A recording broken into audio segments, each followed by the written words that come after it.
देखिए, प्रधानमंत्री नरेंद्र मोदी बहुत ही महत्वपूर्ण कुछ विदेशी यात्राओं पर वो जाने वाले हैं और ये यात्रा जो है वो 2 जुलाई से 9 जुलाई 2025 तक की होगी। और इस यात्रा के दौरान प्रधानमंत्री घाना, ट्रिनिदाद और टोबैगो, अर्जेंटीना, ब्राजील और नामीबिया की बहुपक्षीय और द्विपक्षीय यात्रा पर रहेंगे।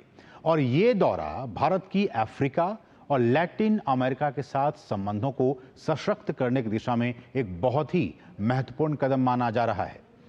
और ये देखिए, प्रधानमंत्री मोदी पहली बार द्विपक्षीय दौरे पर घाना जाएंगे। पहली बार द्विपक्षीय दौरे पर प्रधानमंत्री घाना जाने वाले हैं। 3 दशक के बाद किसी भारतीय प्रधानमंत्री की ये पहली यात्रा होगी घाना की। आप समझ सकते हैं कि कितना एक बिग गैप हो गया है दोनों देशों के बीच में। घाना के राष्ट्रपति के साथ बैठकों में द्विपक्षीय साझेदारी की समीक्षा भी की जाएगी और अर्थव्यवस्था, एनर्जी, सिक्योरिटी और डेवलपमेंट सहयोग को कैसे मजबूत किया जाए, इस पर भी दोनों देशों के बीच में चर्चा होगी। इसके बाद पीएम मोदी 3 और 4 जुलाई को त्रिनिदाद और टोबैगो की यात्रा पर रहेंगे। और यह भी कहा जा रहा है कि यह किसी भारतीय प्रधानमंत्री की 1999 के बाद पहली द्विपक्षीय यात्रा होगी। तो इन यात्राओं के मतलब को आप समझ सकते हैं कितनी महत्वपूर्ण ये यात्राएं। वो राष्ट्रपति क्रिस्टीन कार्ला कांगालू और प्रधानमंत्री के साथ प्रधानमंत्री वहां मुलाकात करेंगे और साथ ही साथ त्रिनिदाद की जो संसद है उसके संयुक्त सत्र को भी प्रधानमंत्री संबोधित कर सकते हैं। तो ये खबर भी हमारे पास आई है।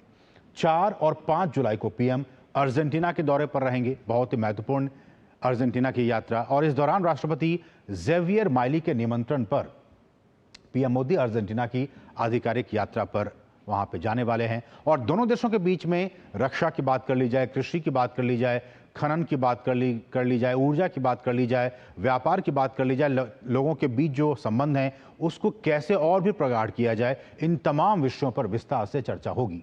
और उसके बाद 5 से 8 जुलाई के बीच में प्रधानमंत्री ब्राजील में होंगे और जहां वे 17वें ब्रिक्स शिखर सम्मेलन में वो पार्टिसिपेट करेंगे, वो हिस्सा लेंगे। पीएम मोदी वहां के राष्ट्रपति लुला डी सिल्वा के साथ बहुपक्षीय हितों मसलन व्यापार, रक्षा, ऊर्जा, अंतरिक्ष, प्रौद्योगिकी और स्वास्थ्य जैसे मसलों पर बातचीत करेंगे। और इस सम्मेलन में वैश्विक शासन में सुधार, बहुपक्षीयता, आर्टिफिशियल इंटेलिजेंस जिसे हम एआई कहते हैं, जलवायु परिवर्तन, वैश्विक स्वास्थ्य और वित्तीय मामलों पर विस्तार से चर्चा की जाएगी। और अगले साल ब्रिक्स की अध्यक्षता भारत के पास होगी, तो बहुत कुछ सीखने का भी एक मौका होगा। प्रधानमंत्री मोदी 9 जुलाई को नामीबिया की अपनी पहली और किसी भारतीय प्रधानमंत्री की तीसरी यात्रा पर जाएंगे और नामीबिया में प्रधानमंत्री मोदी वहां की संसद को संबोधित करेंगे। राष्ट्रपति नेतुम्बो नांडी नैदितवाह से मुलाकात के अलावा वे देश के संस्थापक राष्ट्रपति दिवंगत सैम नुजोमा को श्रद्धांजलि भी देने का काम करेंगे। The 17th BRICS summit is taking place on 6th and 7th. Honorable Prime Minister will arrive on the 5th evening, but the main program is on the 6th. As you know, the format is very clear. There are full members, which are 10. There are about 12 partner countries.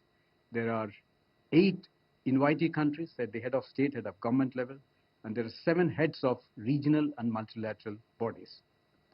The theme of the Rio Summit is strengthening global South cooperation for inclusive and sustainable governance.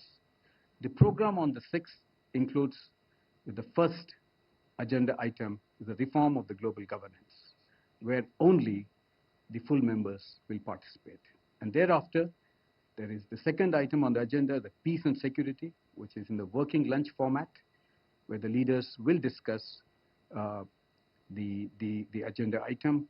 And all of this will be captured in the leaders' statements. India will be holding the chair of the BRICS next year, and which is why, in this context, Honorable Prime Minister's visit is even more important.